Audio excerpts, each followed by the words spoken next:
मेरा नाम साले मोहम्मद पठान है अच्छा। और मैं यहाँ का मांडवी का रहवासी हूँ। अच्छा। वो 2200 टन का जहाज़ है जिसका हम कंस्ट्रक्शन कर रहे हैं अभी। हम देखिए, मेरा तो थर्ड जनरेशन है ये बिज़नेस में। मेरे बाप दादे भी यही बिज़नेस में ही थे, कंस्ट्रक्शन के। और ये जहाज़ बनाने के लिए 2 से 2.5 साल भी लगते हैं और 3 साल भी लगते हैं। और ये सब काम मैन पावर से होता है, मशीनरी बहुत कम रहती है। और ये इसमें जो सालवुड है जो आउटर में लगता है वो सालवुड लगता है, और इंटीरियर का जो लगता है वो बावल वगैरह लगता है, जो हम लोग गुजरात से ही लेते हैं। बावल वगैरह जो लकड़ी आती है नडियाद साइड से, वहाँ से हम लोग परचेस करके लेकर आते हैं उसको।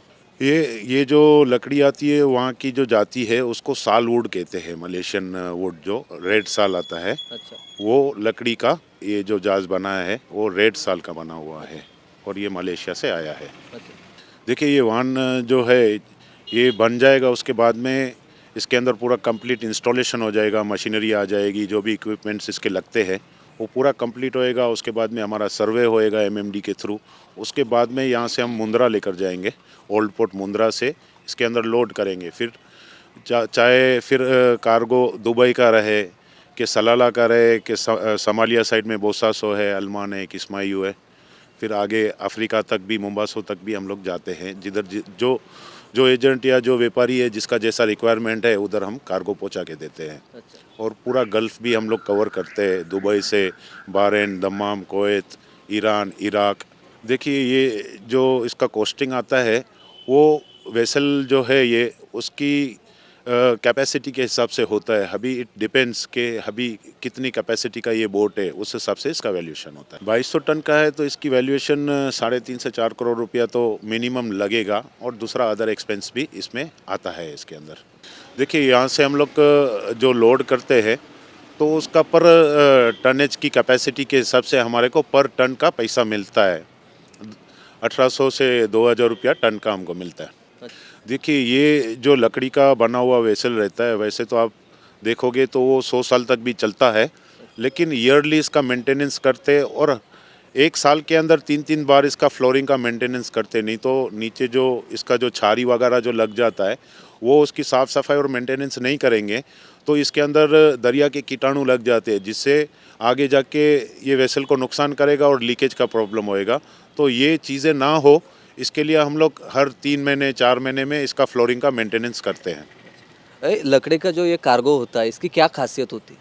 देखिए, ये जो साल वुड है ये हमारे कंस्ट्रक्शन के लिए बहुत अच्छी क्वालिटी का जो वुड है वो ही हम यूज़ करते हैं। वैसे तो बहुत क्वालिटी साल की भी आती है, लेकिन वो हम यूज़ नहीं करते। ये पानी में टिका रहे और बहुत सालों के लिए चले, वो पूरा हम क्वालिटी चेक करके वेरीफाई करके फिर हम फ्लोरिंग में या ऊपर डालते, क्योंकि हमको दरिया में चलना है, रोड पे नहीं चलना है। तो इस हिसाब से पूरा इसमें बहुत मेहनत रखता है। हर एक लॉक को चेक करके उसके बाद में इसकी कटिंग वगैरह करके जो साइज़ मांगता है वो साइज़ निकाल के फिर इसकी फिटिंग होती है।